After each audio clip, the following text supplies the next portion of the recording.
नमस्कार दोस्तों। साथियों, कहा जाता है कि जब किसी व्यक्ति को डराना हो तो उसको आंख दिखाते हैं। आंख का मतलब अंग्रेजी में आई होता है। एजुकेशन में देना चाहता हूँ आप लोगों को। आई से लोग डराते हैं, आंखें दिखा देते हैं। तो ये जो आई ये मेरी जिंदगी में बहुत बार आई है।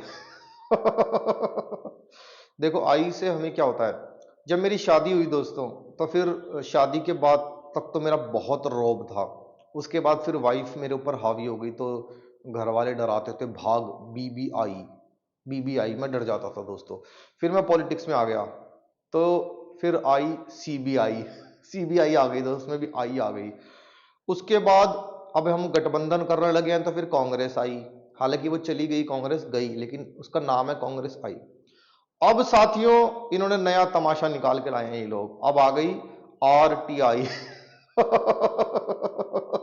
आरटीआई निकाल ली उन्होंने पन्ने के ऊपर बहुत सारी के।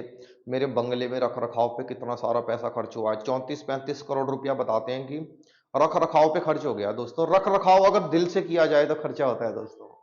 अगर ऐसी पड़ा रहने दें कि इसको पड़ा रहने दो, तो फिर काय का खर्चा होता है। तो साथियों, मेरी आपसे गुजारिश है, इनकी बातों में नहीं आना आपने। ये कहते हैं जी बिजली का, इलेक्ट्रिसिटी का, पर्दों वर्दों का, सीवेज सिस्टम का, वाटर का, इन सब चीजों के रख रखाव में बहुत सारे मैंने, एक वो उनका नाम इरशाद है, अरशद है, मैं नाम नहीं बताना चाहता वरना फिर आप लोग ट्रोल करोगे। तो क्या गलती कर दी दोस्तों मैंने? अगर मैंने 34-35 करोड़ रुपए उनको दे भी दिए, मोहम्मद इरशाद, अरशद जो भी हैं, एक और उनके ही साथी हैं, उनका भी नाम कुछ ऐसी, अंजुमन रंजुमन पता नहीं, कुछ ऐसा ही है, उनको दे दिए, तो मैंने कोई गलती तो नहीं की। मंदिरों में दान तो नहीं दे रहा ना मैं, मंदिरों में तो नहीं दे रहा ना, जो गलती हो गई मुझसे, इनको ही तो दे रहा हूं ना, देना चाहिए इनको तो। इतनी मेहनत से बिजली का रख रखाव करते हैं। ऐसी बिजली आपके घरों में तो आती होगी ना, नॉर्मल बिजली। हमारे घरों में तो कार्यकर्ता मेरे झूठे मूठे उस पर तालियां बजाते रहते हैं, बजाते रहते, तब जाकर बिजली पैदा होती है। पर्दे भी ऐसे साफ नहीं होते, आपको लगता होगा ड्राई क्लीन पे दे दिए पर्दे। में कई बार बता चुका हूं, मेरे पर्दे तो हेलीकॉप्टर पर सूखने जाते हैं। हेलीकॉप्टर आते हैं बड़े बड़े, उस पर पर्दे सूखते हैं, तो उसका रख रखाव तो दोस्तों महंगा होता ही है। और सीवेज सिस्टम पे तो खर्चा होना ही होना है दोस्तों। जिसका कमोड कई लाख रुपए, लाखों करोड़ों रुपए का हो जाता हो, जिसका वॉशरूम ही इतना महंगा बनता हो, उसकी सीवर लाइन पे भी चांदी का वर्क या कुछ महंगी चीजें तो लगाई होंगी दोस्तों।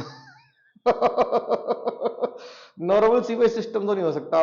कम से कम इतना बड़ा सीवेज सिस्टम तो मैंने रखा ही होगा कि बहुत ज्यादा जब रेड पड़ जाए तो दो चार आदमी भी उसके अंदर से निकल के चले जाएं, सीवर का ढक्कन खोल के निकल के भाग जाएं। यही टेक्निकल प्रॉब्लम है, इन लोगों को समझ में नहीं आता। बहुत कुछ देखना पड़ता है, इतना आसान नहीं होता दोस्तों। इतने सारे भ्रष्टाचार के आरोप लगने के बाद भी कहीं बिना साइन किए हो जाए इतने सारे काम।